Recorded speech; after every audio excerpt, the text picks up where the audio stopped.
Hi, everyone, and welcome to Lessons Learned from the PropTech leaders from the USA. It's such a pleasure to have the following panel join us.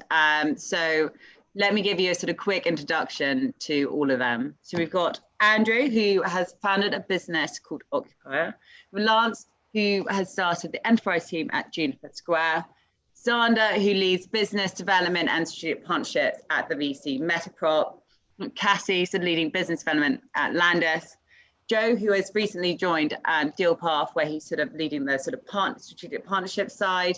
And we have Alicia leading sales for the new commercial team at TheGuarantors, and Charlie, who is VP of sales at Waypoint.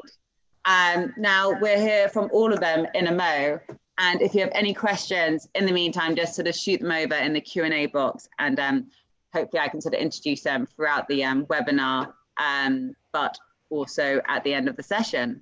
And I guess for those who do not know me or say LMRE, my name is Louisa Dickens. I co-founded LMRE, which is a global PropTech recruitment firm.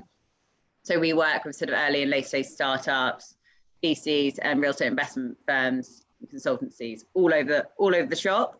And I host a Propcast, which if you haven't listened to, it's a PropTech podcast, which connects startups, real estate professionals, and the VCs. So tune in on Apple and Spotify.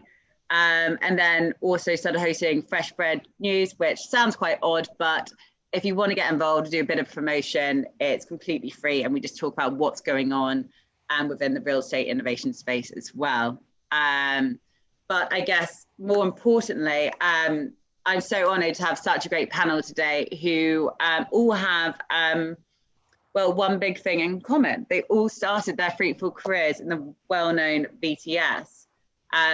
Most of you tuning in today will know what the platform VTS is, but if you don't, I can give you a sort of brief overview now. VTS was founded by real estate professionals who have experienced the many challenges facing today's landlords and brokers firsthand. Armed with these insights, VTS delivers an easy-to-use, intuitive platform that empowers commercial real estate professionals to work smarter, not harder. And today we'll be chatting with Andrew, Lance, Zander, Joe, Cassie, Alicia, and Charlie to hear, I guess, all about their journeys, what we can sort of learn from them, and a lot about their sort of experiences, because I think lots of us are fresh to this industry. They've worked and, they come from different, I guess, completely different sort of journeys. So now, some of them are owners of business, some are heading up to the new teams, and I'm sure they haven't got to the places they are now without overcoming quite a few obstacles. So once again, welcome everyone, and let's kickstart with the webinar. So let's start from the beginning, the VTS alumni. Let's start with the question. How did you all get into PropTech? Andrew, why don't you kickstart us with your journey? Yeah, thank you. I was a commercial real estate broker for about 10 years in New York, and most of that was with Jones Lang LaSalle. My partner at JLL was one of the founders of VTS, Ryan Masiello. So when he and Nick came up with the idea, I was naturally one of the first users of it in New York City. And it changed the way that we went about our agency business. I quickly got it on every single agency that I had, and it changed the way that I went about reporting and identifying who was most likely to lease space in my buildings. So we used that for about 6 months, and it just, because the way that it just changed our operation, we were getting deals done. I saw the opportunity, and then 9 months later, joined VTS full time to oversee all the sales initiatives. So mine was just direct interaction with, one of the co-founders in the industry, and then getting involved early on. Yeah, and who else here? Like Zander, I swear you came from a different sort of route. How did you get into VTS? How did you hear about PropTech? Yeah, mine was a little less of a direct route of working within a brokerage. So I was coming out of being a research analyst at a fund in Stanford, and outside of that role, I really was hoping and got some exposure to technology. So to the startup world, friends had left Oracle and other major companies that work at startups in the Valley and New York City. So I remember having this interesting moment where I said, wouldn't it be cool if there was a way I could work in real estate, which I was covering, and in technology? Does that world exist? And I remember turning to a fellow alumni, and his name is Bob White. He founded RCA, and said, is there an opportunity in what I'm describing? Does that really exist? And he said, well, you should actually just check out this company called VTS. It's starting to really be hot in the market. People are really excited about it. Pretty small. You might like it. And he wrote a direct email to Andrew and Nick, and then Andrew introduced me internally to the firm, and then it didn't really hear back for a while. So I actually had, in a funny moment, I found Charlie, who I knew from college. I saw him a week later at Brass Monkey in the city, and I said, wait, you're a director of this company, BTS? He said, yeah, I am. I said, well, how would you like to submit me? He said, I would love it. I get a fee. If you get hired, let's do this.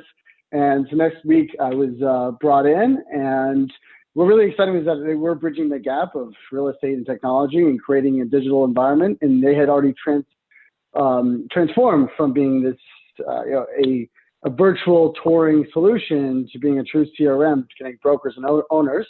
So that transition was already underway. And then fun stories, one of my interviews was in a storage closet.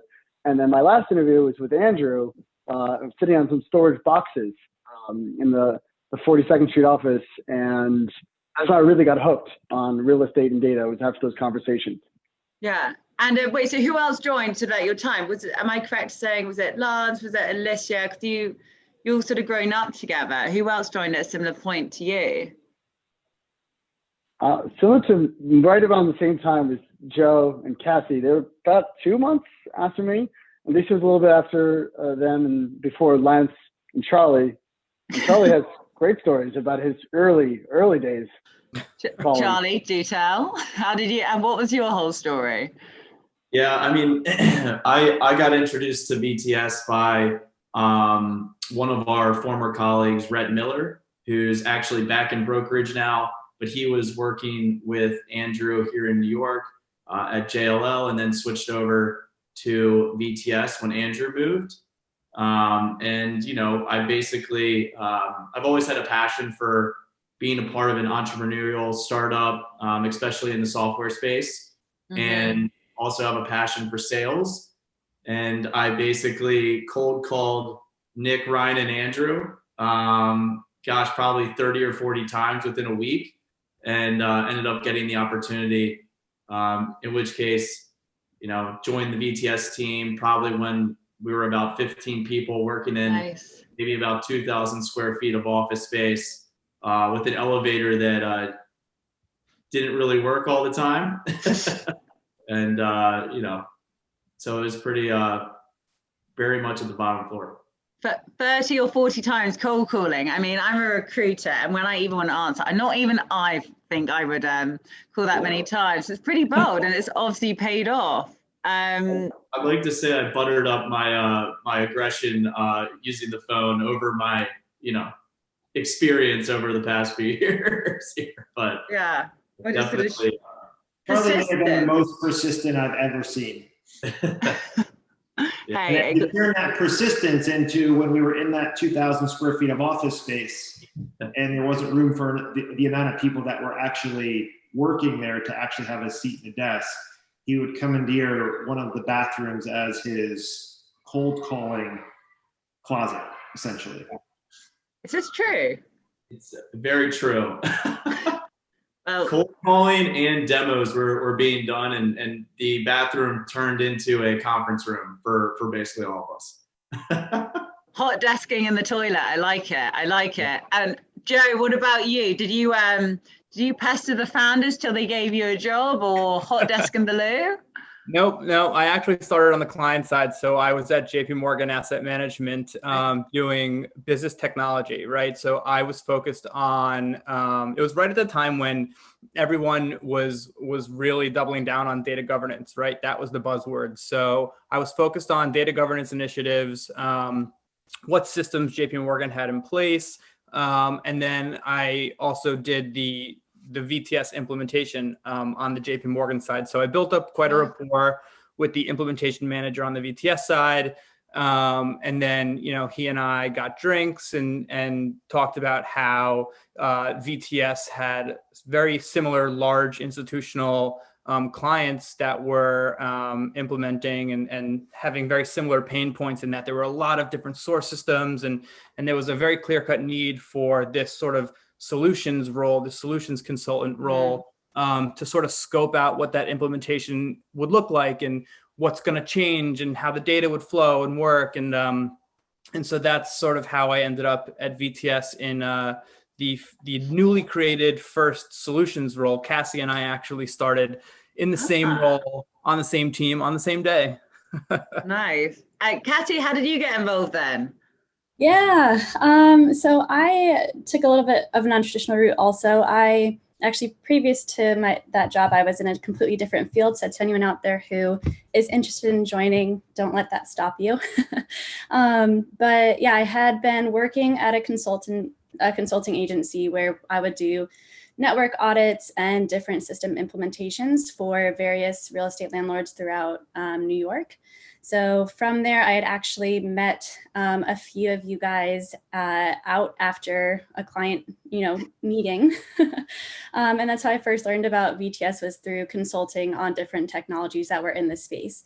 And then shortly after that, had gotten in touch with some recruiters for VTS and made my way over to the team in that way. So I kind of came from the consulting world and being able to pitch about different solutions to hearing about VTS and loving it so much I wanted to join the team. So I sort of feel like there's a massive, this is why I'm here from like a hiring angle, but like there's a lack of good solutions engineers out there in consulting. Like every client is looking for them, and there's not enough of, I guess, Cassies and Joes out there at all.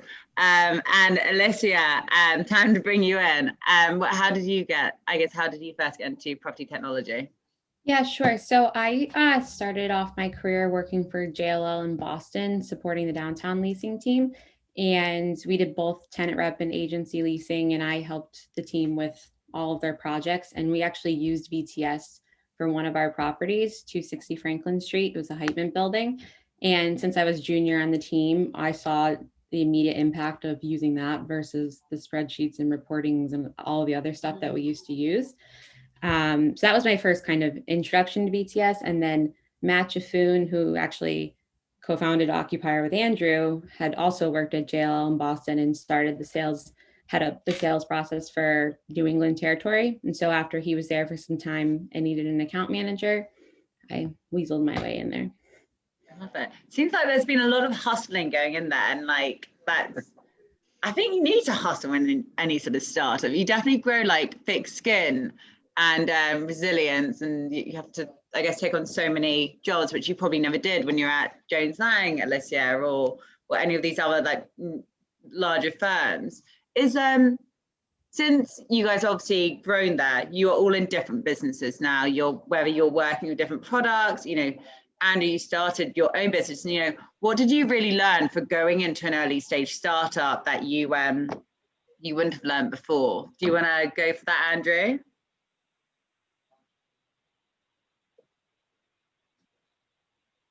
Andrew? Unmute Andrew. Yeah. It's interesting. It's like the startup world, it's not easy, right? It's like you're creating everything from scratch. So, I think the biggest thing that I learned, and I think everybody that joined, right, is just how adaptable you have to be and how willing you have to be to do all of the grunt work that you never thought you would ever have to do graduating, coming out of college and getting a real job. But it's the only way that you kind of succeed and get through it. And, you're also reminded of just the importance of having really good people around you, like people that you can trust to hustle with you and support you, and that you support them, because shit's not easy, right? It's not smooth in any manner, and you've got to take all of the like the ups and downs and get through it. And that's probably especially difficult in an industry that just hadn't changed in decades, and getting people to even think about technology in a different way and then actually start to use it.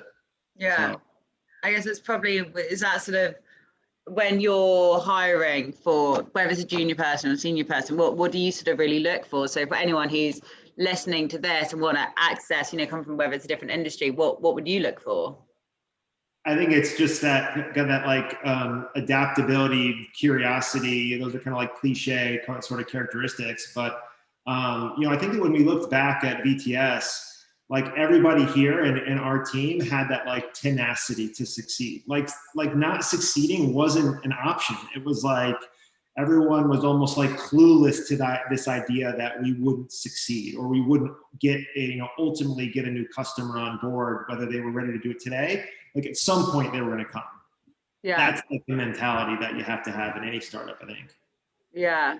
And I guess also for your, Lance, you're growing a sort of brand new sort of team. Like growing a new team is like growing a whole new skill. You have no idea what you're sort of pitching at, or sometimes often what you're doing. And like when I started at Amari, I didn't really know exactly what skills my team needed. How have you sort of found that? Like what have you taken from VTS? Yeah, at VTS and similarly at a lot of startups, the folks you're calling many times say, they don't know, they've never heard of your company, they don't know what you do. You've got a few seconds to kind of to say something meaningful that that'll resonate with them, and that doesn't come with the first or second or 100th phone call. That comes with hundreds and hundreds of these if you make them from the bathroom or from your office or wherever. But one of the things that really struck me about VTS, even in my interview process, was the speed at which everyone was operating. And I was in an interview, and I think I was the only person out of this group that worked remotely. So I was in the San Francisco office. We were headquartered in New York, and so during my interview, I was interviewing with the guys in person who were in the San Francisco office, and then they got a call from Nick and Ryan, the co-founders, while we were in the interview. They said, "Hold on 1 second, we're just going to put these guys on speaker." They're like, "Hey, we're in an interview with this guy Lance." It's Nick like yelling about some deal, and then like Ryan comes in, he's like, "Yeah, hold on." He starts asking me questions, and they loop in another person, and like just the actual speed that all of this operates was unbelievable. And it kind of gets you hooked on it. Yeah. And like to Andrew's point, when you're doing that and you're putting in late hours and you're working, you're getting up at East Coast hours on the West Coast trying to make calls and things like that. The only way that it works is if you're with people that inspire you and with people that you're doing it with. You don't feel like you're pushing the rock up the hill by yourself. And I think that was the biggest thing with VTS. Yeah. And when you were sort of doing these like calls the whole time, were you sort of hoping that the person you're pitching to loves skiing as well? Were you a little just trying to put something interesting in the background, so I don't have this just horrible white wall. But yeah, I did hope they'll go skiing. I think we had a couple of VTS ski trips, I think, in Canada somewhere. Did you? Did you all take part? Who was part of that? Joe, you're sort of nodding. No, I wasn't a part of that. I wish I was, but there was a pretty active Slack channel called Ski TS that that was kind of fun. And nice. I guess Alicia as well. Like, what did you sort of what sort of like brand new skills did you learn sort of moving on to leading this new team as well?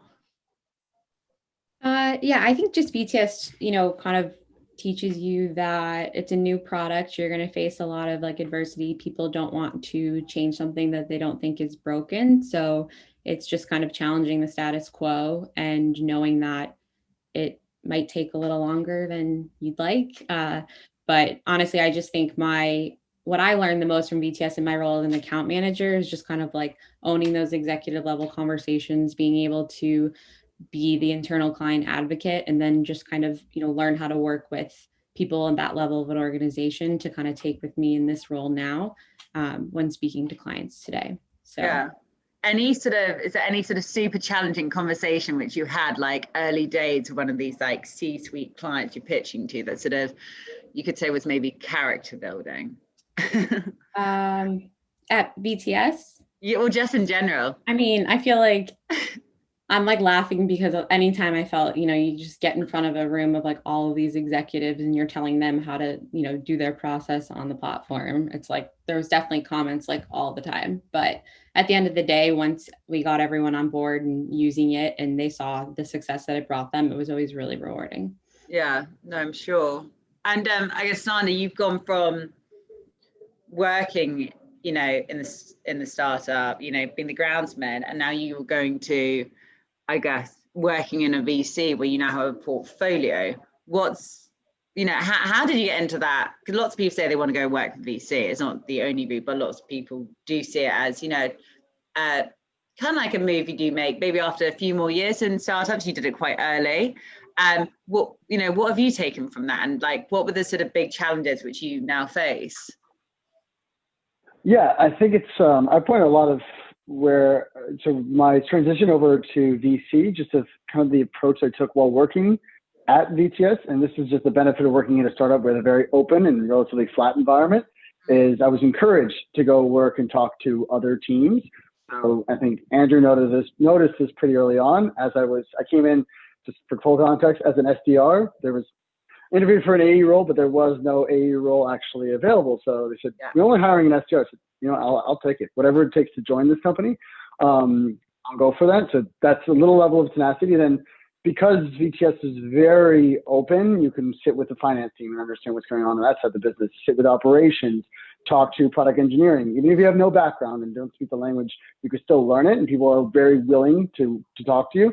And I took that approach of let me just try to understand all of these teams while I was still focused on biz development. I thought, because we're selling a whole business and a new concept, might as well try to at least get more perspective. And that helps a lot with my transition, because I just at least understood just the full scope of the business. And my time on solutions engineering even further ingrained that, because we sat between product engineering and sales, and also talk with marketing. We sat in that little crux of the business. That's all the VC really focuses on. It's one, we try to understand as much of a comprehensive view of the business and how we can push them forward, as well as what is the real core composition that MetaProp takes on is on team. And this is something that VTS really hones in on, is team. It was the core people. These are the people that made this all work. And the software was fantastic, but the software developers and everyone that works as a team, we can make and drive it forward. That was the theme that I really took with me, and I try to just employ that same narrative to the startups that we work with. Yeah, and would you this question go to all of you, and like Cassie, I think you're, from what I understand, what Landis does, love to hear more about it as well. Like, would you all say obviously the VTS product, you've all moved into different products now. So whether you're sort of selling a software, do you need to, you know, really understand the commercial side? Is it easy for you to replicate what you've learned at VTS if you were going to work selling a product to, say, developers or, say, the residential side of real estate? Like, Cassie, what's your thoughts on that?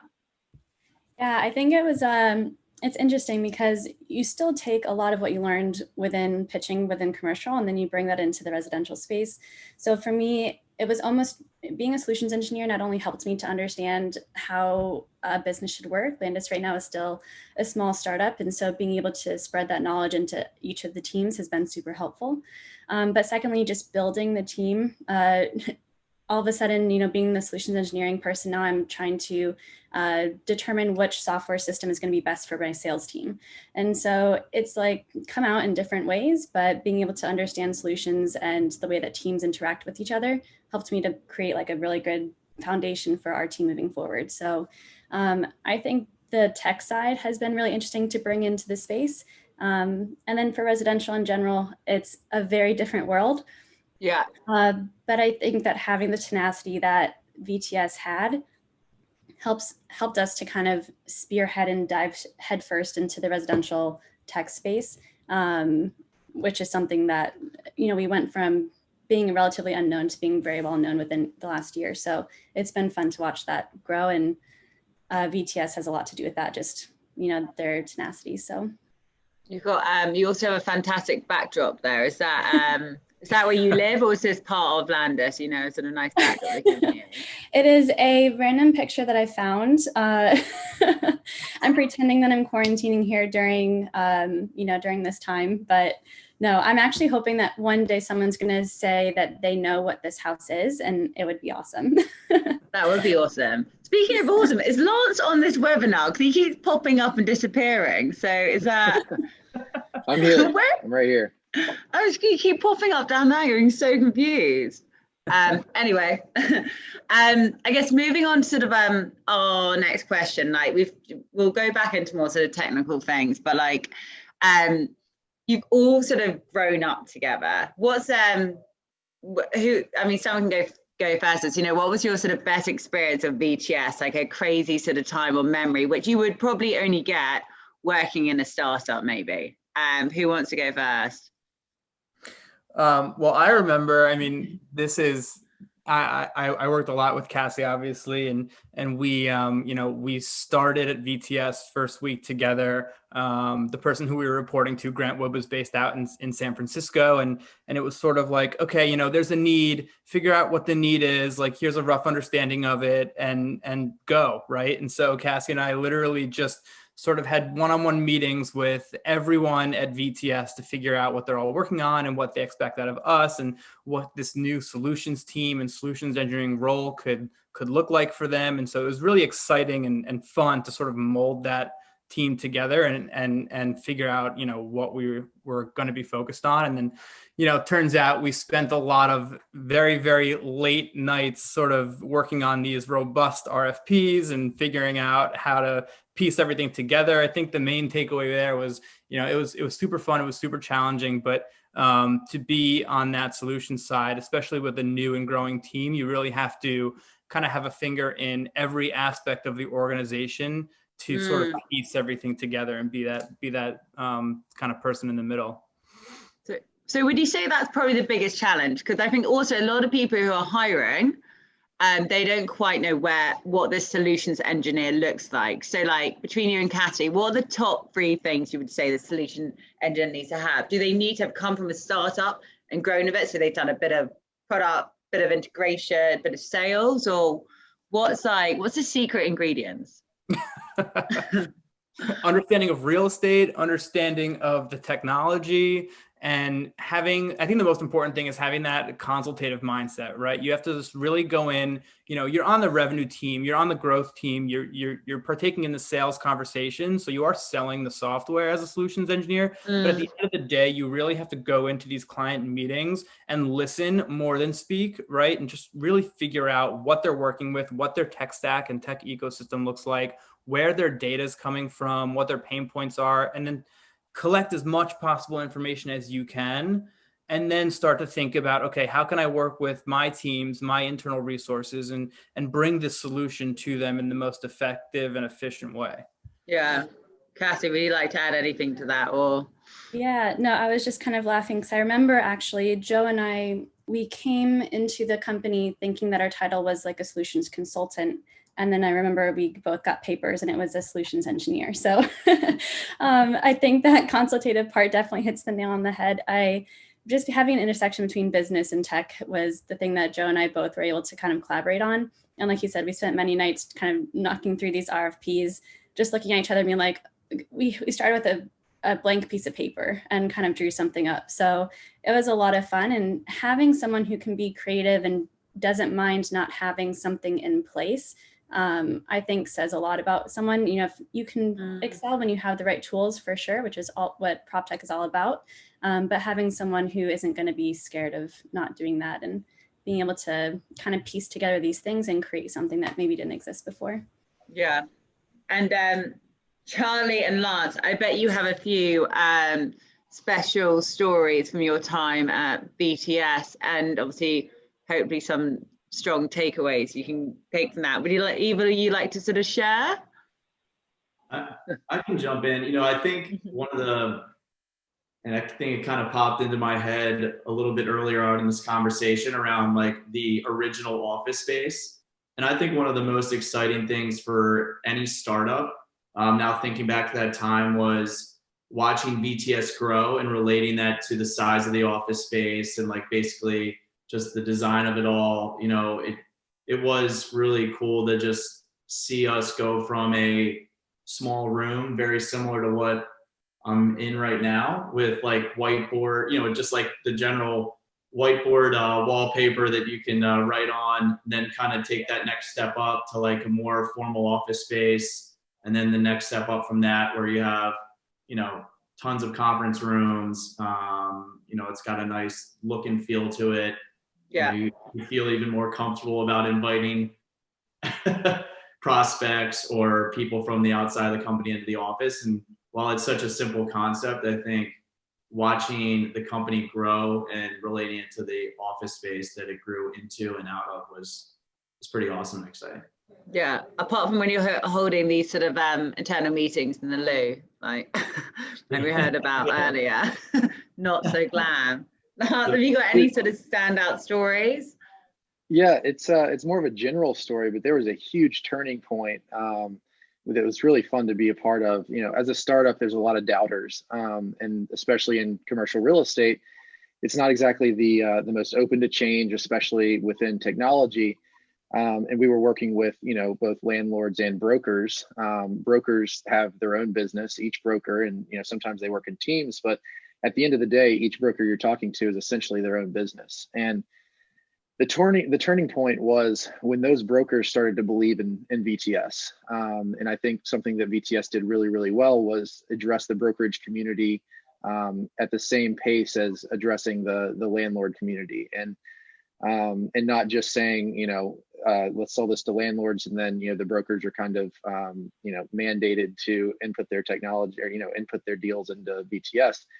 The brokerage community where a lot of these guys are from, Flint and Ryan, and a lot of the other guys. So there was a turning point where brokers started saying, this is actually easier for us, this is better for us, we believe now. And that was not always the case. I remember, I got hired on to do basically, I don't even know the role was defined, but they had this video product that we were selling that did video tours. And then we had this software product that was kind of like this cloud-based, deal management system that we were selling to landlords and brokers. And the turning point, where brokers actually said, we believe in this, we like using this, this is easier than what we were doing before. That was a huge turning point for the company. And I think probably still is today. Yeah. And I guess, like you said, not all brokers, not all real estate professionals or businesses will get on board with a new technology or something which will disrupt how they've worked. As like a group, how would you, everyone's saying COVID's pushing forward digitalization. Obviously, a lot has changed in the past, 6 years, especially. Cassie, actually, no, Alicia, coming from Jones Lang LaSalle, what's your sort of perception? Do you think it is sort of changing the real estate world? Like, what do your old colleagues think?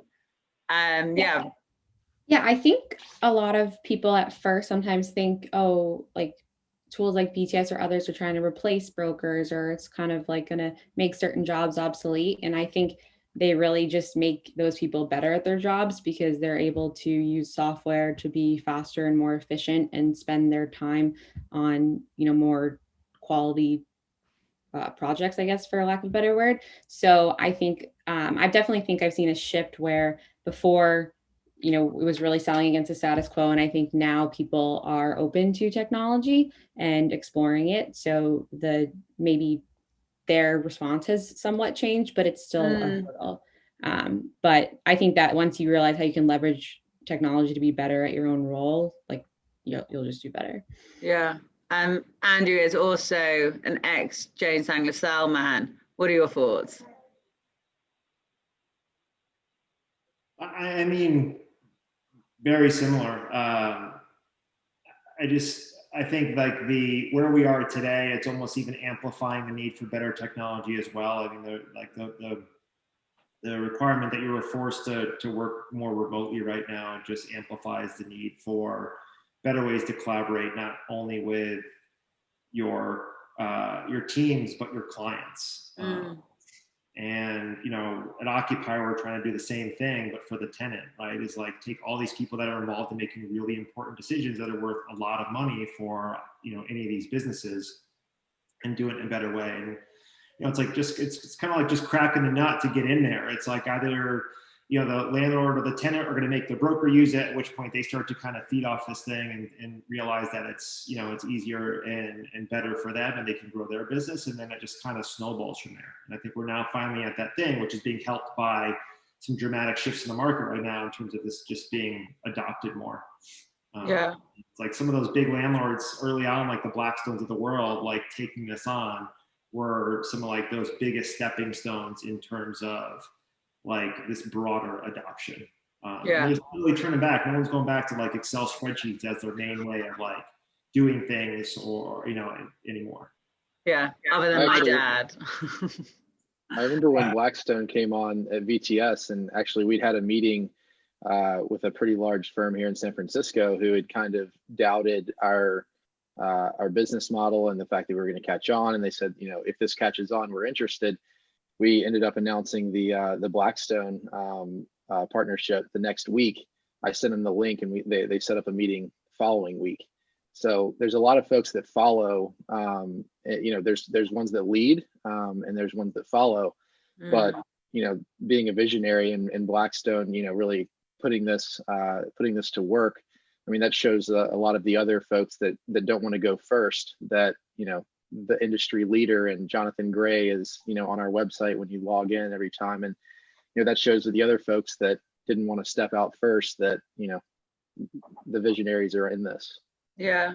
Well, Joe, you're obviously part of Dealpath. Blackstone's not only a client, but the strategic investor. That's a pretty big and great client to have. What's that obviously didn't come sort of straight away. Is it also for you coming as well from more, say, like a bank finance sort of background? Would you say things are sort of changing quicker? Do you think you coming from that sort of experience as well is more credible than someone maybe coming from outside industry? I think that people from all different professional backgrounds are welcome. Their opinions are all equally assessed and respected.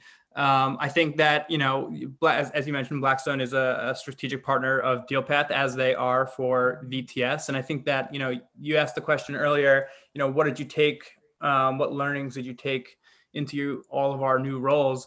I took everything. I mean, Dealpath is a partner company to VTS and on a very similar growth trajectory and works with, very similar strategic partners and growing so quickly. And I think that, the things that I took into my new role sort of spill outside of what's expected of me in my actual role, right? It's, how do we make sure we're satisfying GDPR criteria? How are we going to plan go-to-market strategies for international markets? How do we localize the product? How do we continue to grow domestically here in the US? How do we partner with other technologies like Juniper Square?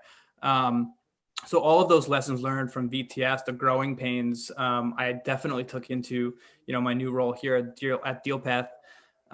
With Blackstone and a few other strategic investments that we have coming, growth and speed is definitely ramped up.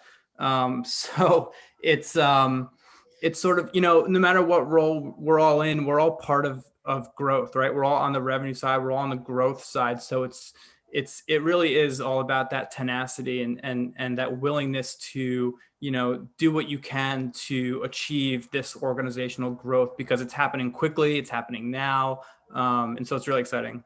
Yeah. And Zander, I feel like I've left baby in the corner a little bit. Please step in. I know you're itching to say your thoughts.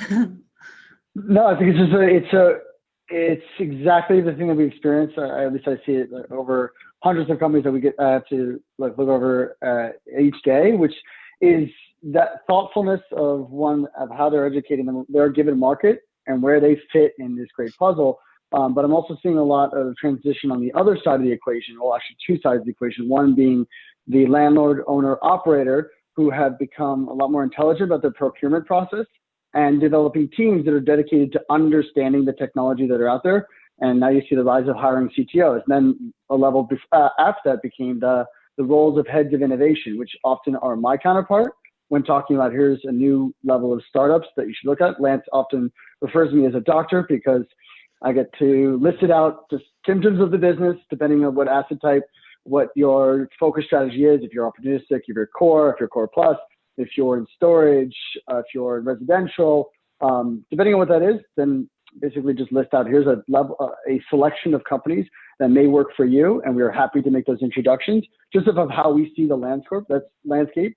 That's where we sit, just if we want to employ and force growth for the entire industry.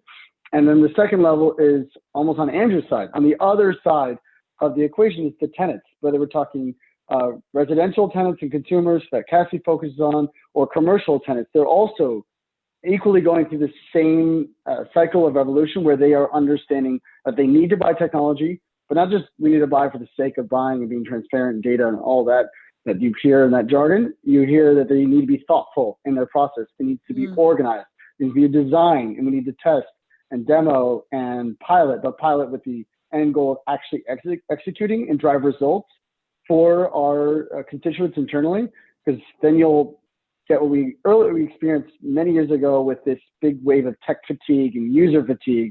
And now we're the second wave of technologies coming through to making sure that people actually use and it benefits their day and not disrupts them. Yeah. Well, we're slowly sort of getting there. Would you say there's, like obviously this is obviously just focused on the US. Would you say there's more adoption in, say, the commercial space and residential, like from, say, UK? The first sort of movies is very much adoption on the resi side, but now we're seeing more innovation happening in the commercial side. What have you guys seen? What any sort of trends that sort of stand out for you, Charlie? Yeah, I mean, I think a little bit just from, we all obviously come from BTS, which specifically worked in the commercial space versus the residential. So I think my answer would probably be just from seeing that growth. And then, even being over here at Waypoint, we do work across all asset classes, but I still think that commercial, even specifically office and industrial, seems to be a little bit more, adoptive of these PropTech solutions. Yeah. I think that in residential, what you've seen is there's been a lot of custom solutions really enter that market, and that has for like more standard more standard SaaS offerings like ourselves here. It's been I think it's a little harder to enter that market because of just like all the customization and adoption of just like, a general corporate tool and turning it into something a little bit more customized. Yeah, I guess if we're focusing on, say, challenges, let's step away from, where's there been most innovation. None of us really know where there's been most innovation. None of us like stupid data analysis. What's everyone listening wants to know, either like a big success story or say the biggest obstacle you've had to overcome. Everyone who's been in a startup, early stages probably had to do that. Is anyone here want to sort of share one of those stories? Zander, I'm sure you've got a few. Joe, who wants to kickstart? Anyone? I think learning how to demo and speak technically after not having necessarily the background, but learning that through when I was transitioned from strategic analyst, which was much more of biz dev focus, almost as sales with connection to data team and marketing, but focused really under Andrew's team of our top strategic accounts. I then took the role on solutions engineering, and I didn't have a background in CS, but I had an interest and wanted to learn from who I saw as having the forefront of the next wave of what our business was going to become, which was value driven and solutions driven versus just us slinging product. So I think the biggest challenge was getting over the hump of what was it like to do and lead a demonstration and a sales meeting. And as those who were in my interview, Andrew, Joe, and Cassie, we can recall that it was pretty raw. And through like many trials and error, I was able to dive in and also just conduct meetings, actually many successful meetings with Charlie, Lance, that we were able to execute on many deals together after lots of hard lessons learned. And that's just taking that leap as you can transition throughout an organization. So really one of the biggest lessons from that is that you're really not sure where you're going to get great talent within your org, but it is good and important to hire young and early and be able to identify where their skill sets might be and their interests may lie, and then transform them into someone who could be a leader within your organization.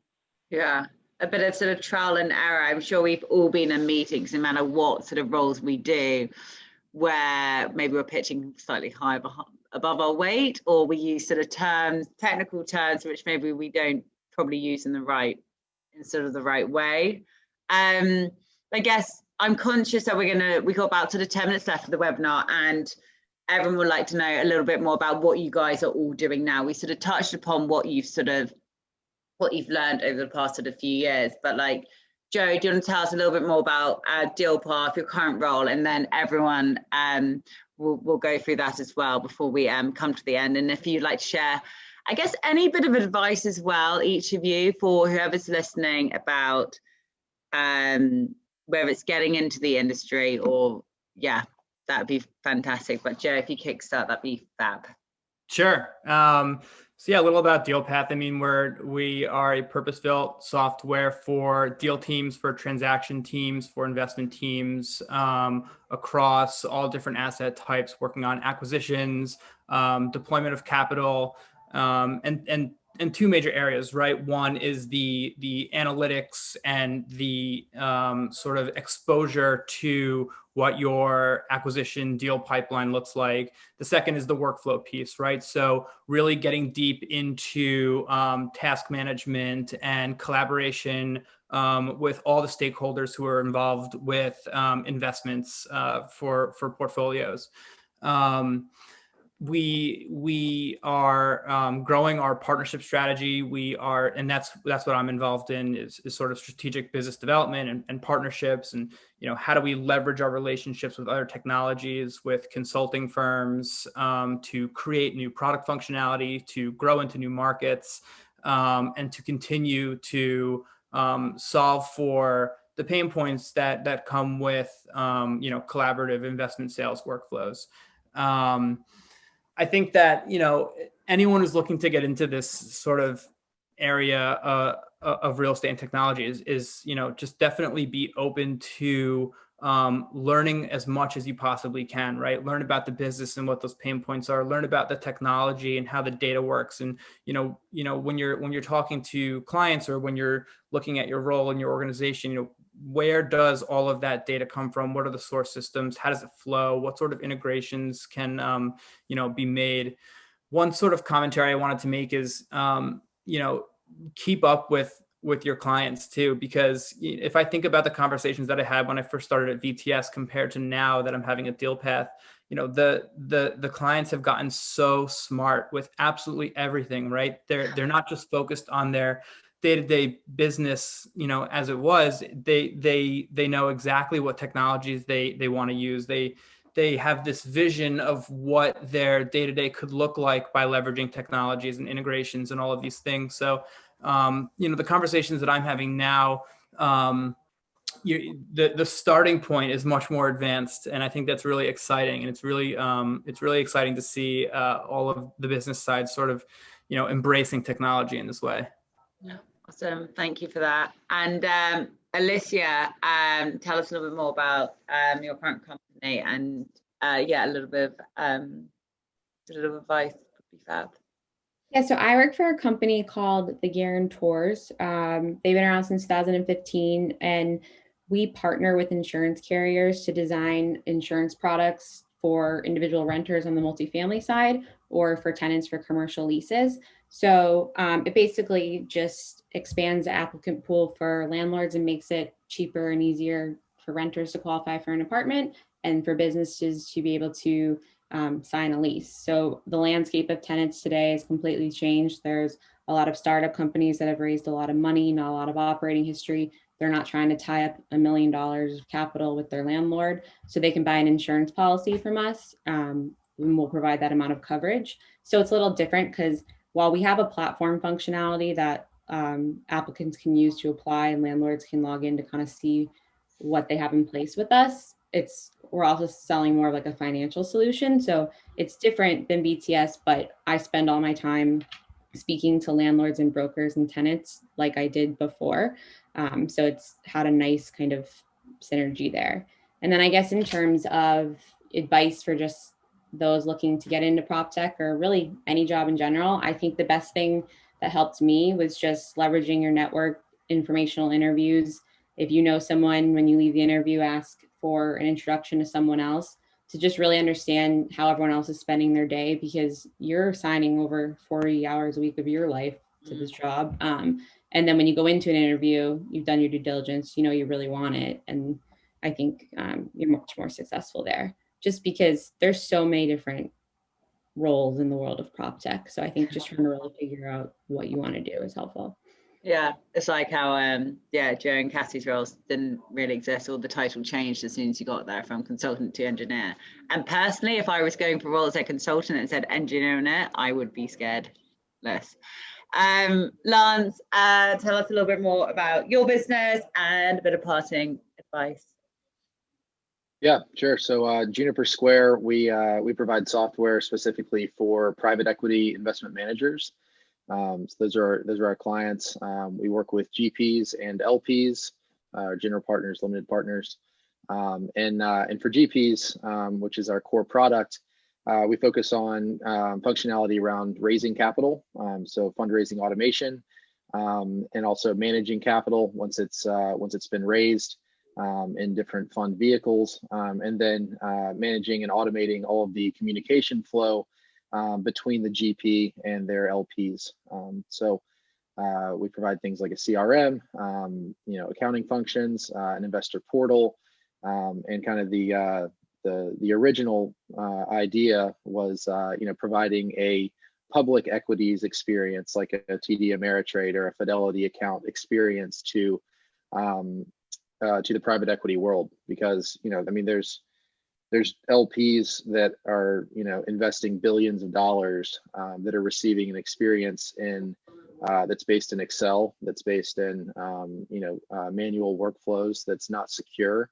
All of those things that an investor in a public equity would have if you bought an $8 stock. So that's what we're doing. We work with companies like Stockbridge and PCCP and Tishman Speyer. Some of the things that I would say, to help folks in the industry is learn both languages. We talked about this with Zander a little bit, and become dangerous in real estate language. Learn what RSF means, learn what NPV means, learn how these clients and these landlords are speaking amongst each other. And then also learn the technology. Learn where Amazon Web Services, bases their backups. Be able to speak to that. Be able to speak to the technology side. Know what SOC 2 means, security compliance. Be able to speak to those, and then bridge the gap between the real estate person who is an expert in real estate and the technology person who's an expert in technology, and be able to speak both. I think that's probably my takeaway. Become a linguist then. And there's a lot of terms on both sides. I know. I was just sort of cautiously like typing out these words. Andrew, what about you? You've started your own business. Tell us about your business, Occupier, and also what advice can you give to someone who maybe wants to start their own business as well? Yeah. We launched Occupier about 2 years ago, and our whole focus is on modernizing lease management for tenants. So where BTS is the landlord and the supply side, we're going after the tenant who have multiple locations and really represent like the demand in the market.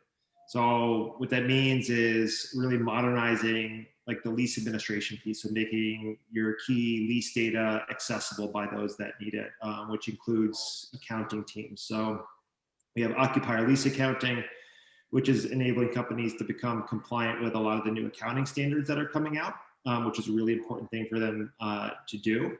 If not, it can be a really big issue for just kind of inside the financial health of any business. And then there's this third piece, which is transaction management. So the idea of I need to make a leasing decision. How do I collaborate with all the different people, from the real estate team, the executives, the commercial real estate broker, anybody that's involved? How do we collaborate to make a more informed decision and do it faster? Yeah. So that's what we're doing. Similar issues, getting people off of Excel and email and like crappy, archaic, tools. And we've got a lot of room to grow, but we've been pretty successful right now. I think COVID again shines a light on the need for better tools around this stuff. Yeah. Getting in the prop tech world or the startup world, my biggest thing is just hustle, right? If you don't know people in it, do not expect an email back. People are busy, right? And they might miss your email because they're bogged down with other stuff. Pick up the phone, call them, follow up on emails. Charlie could have written a book on this. He'd call us and I wouldn't answer, he'd call Nick. Nick wouldn't answer, he'd call Ryan. Ryan wouldn't answer, he'd call me again. And that would happen within literally 10 minutes. So, it was like this sheer persistence is good because most of the stuff that we do isn't rocket science, right? It's just you can get in there. If you've never done it before, you can learn it, right? It's really all about, am I going to provide that hustle to learn something new, learn the terms, never give up? Because startups are hard. So I think understanding that people come on, have that mentality is probably the most important thing. Yeah. We've also actually, Andrew, we had a question come through and you probably we're all great people to answer it, but I'd quite like to direct it at you as an owner of a business and ex-BTS. How can companies like BTS and others differentiate themselves from the myriad PropTech solutions out there? It seems that PropTech has become oversaturated. What should companies focus on in order to build a sustainable business? It's a good question. You got 2 minutes to answer it. That's a good person that asked it too. You have to I think what people got really ahead of themselves early on in the prop tech world was this future of AI and big data and all that kind of stuff, but it had quickly overlooked just the core basics of how the industry operates. VTS, leasing asset management for landlords. Dealpath in terms of I'm buying and selling buildings. How do I manage that deal pipeline?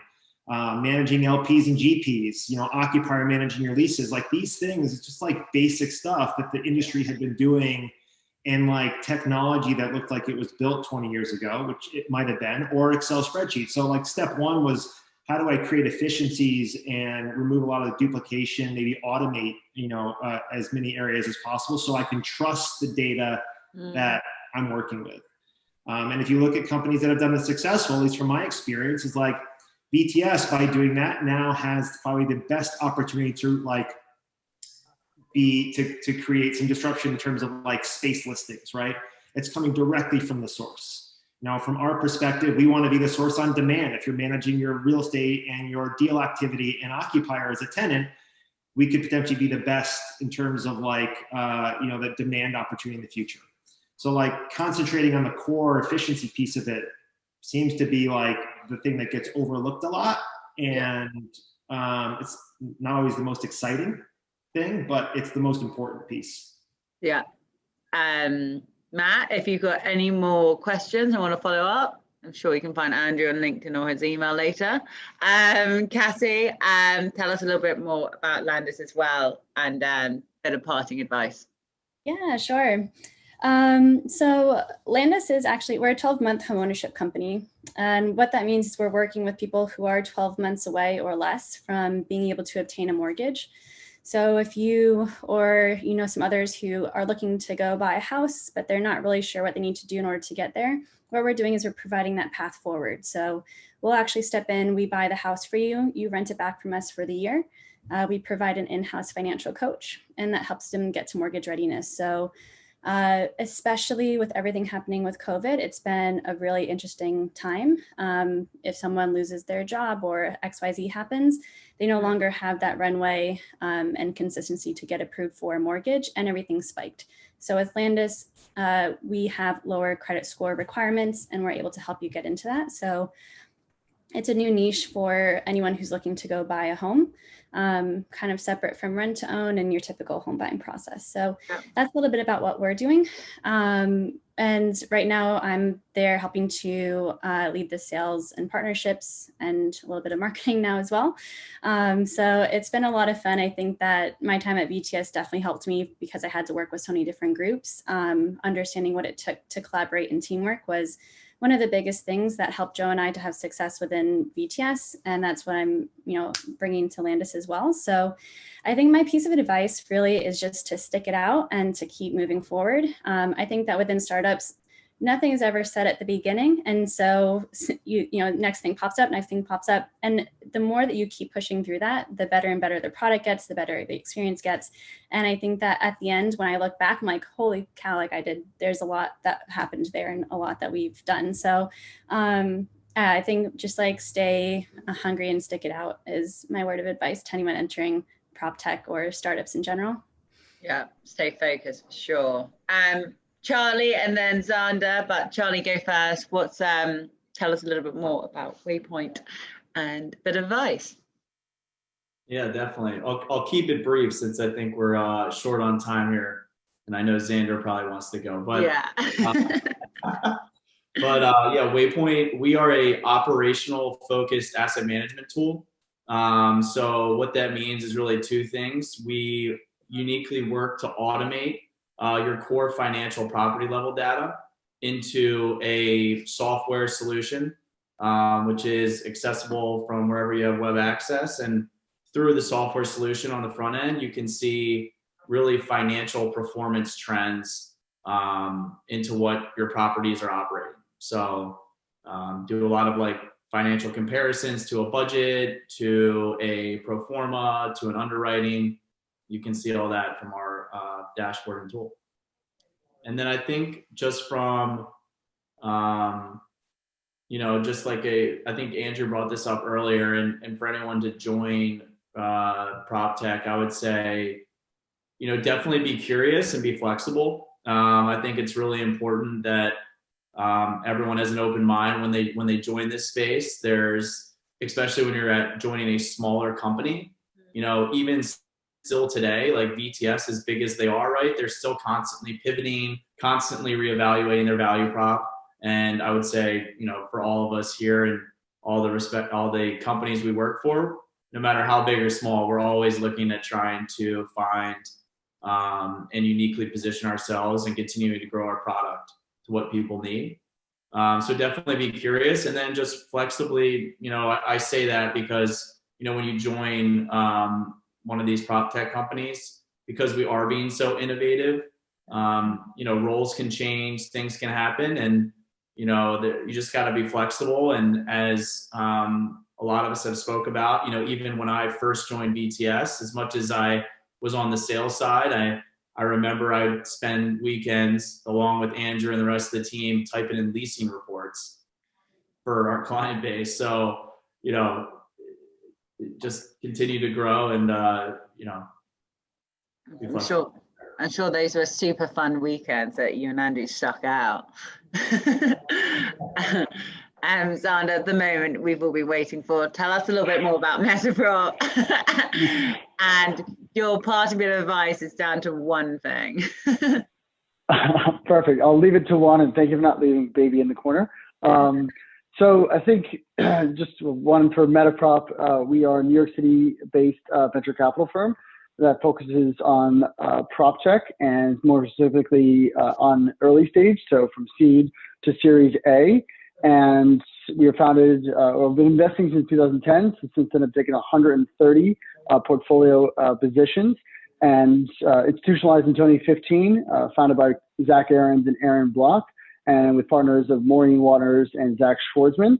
And what we focus on is to be that crux between industry, so real estate and strategics, and entrepreneurs entering the space, so that what they build and design is led thoughtfully by industry and that they can get that full feedback. And we offer innovation services to our LPs, so similar to that head of innovation role that we talk about, to lead by design, and then also really dedicated startup services to empower our portfolio companies and get them introduction to resources for human capital and for new customers. And then lastly, we lead community initiatives, so partners with MIPM and lead Real Estate PropTech Week, which happens in New York every November, granted with the current state of times. And we are running 3 fund vehicles, closing out our 3rd vehicle and actively investing in the space. So we're very long on PropTech, and my role specifically is to bring in what we call strategics, which is the real estate, the ultimate customers of everyone on this call, bring them in to understand what PropTech is, know what our portfolio companies are, gain access to our investment opportunities, whether we're talking funds, co-investments, or just generally understand what the world of PropTech might do for their business. And that's my position. So I sit between all those little worlds that we just described. And I think just to round out, my parting advice for those entering into PropTech, I think it really does, it lands almost with that level of tenacity, but really making a personalization and understanding who you're speaking to. So it's knowing their language, but leading off with something that's personal and differentiates yourself. Quite often you get a very formalized cold email, and then that's led by what we all know are sequences. Like we can almost predict that it's going to happen in 3 days, and I'm going to get another breakup email in 2 weeks if I don't respond. So be tenacious and be very personal, and also be quite creative. Charlie calling all 3 of them as they sat around each other, that shows creativity and tenacity. So that's something that you need to do that in order to stand out. So a level of creativity with a lot of empathy for understanding who's on the other side of the line. Awesome. It's very impressive how quick you managed to round that up. I think, well, first of all, we are at the end of the webinar, and thank you for everyone that obviously tuned in, and thank you to the wonderful panel. It's really interesting hearing your stories and where you're at now. So hopefully everyone who's listening in has got a few good takeaways from it. On my side, obviously, if people are exploring this space or looking at job opportunities, whether it's in the US, UK, or Europe, or do we just say US and Europe? I don't know what to say in that one, but just reach out to LMRE, happy to give advice. And then also all the panel, I'm sure, would be happy to hear from you if you have further questions about their businesses and their whole journeys. But thanks again to everyone who took part, and I hope you all have a great week. Bye. Thank you, Louisa. Bye. Thanks, Louisa. Thanks. Hey guys.